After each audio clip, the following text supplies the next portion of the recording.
The Reno brothers carry out the first train robbery in U.S. history October 6, 1866. On this day in 1866, the brothers John and Simeon Reno staged the first train robbery in American history, making off with $13,000 from an Ohio and Mississippi Railroad train in Jackson County, Indiana. Of course, trains had been robbed before the Reno brothers' holdup, but these previous crimes had all been burglaries of stationary trains sitting in depots or freight yards. The Reno brothers' contribution to criminal history was to stop a moving train in a sparsely populated region where they could carry out their crime without risking interference from the law or curious bystanders.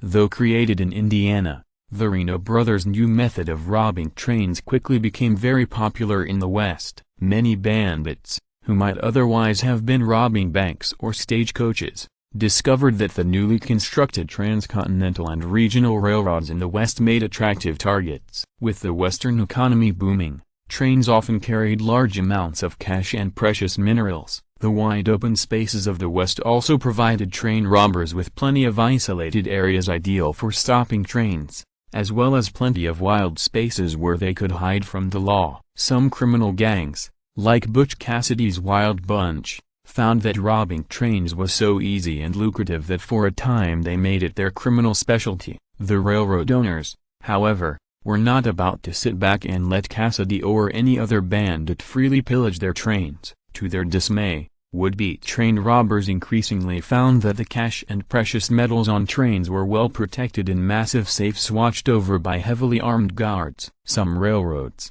such as the Union Pacific, even began adding special boxcars designed to carry guards and their horses. In the event of an attempted robbery, these men could not only protect the train's valuables, but could also quickly mount their horses and chase down the fleeing bandits, hopefully putting a permanent end to their criminal careers. As a result, by the late 19th century, train robbery was becoming an increasingly difficult and dangerous profession.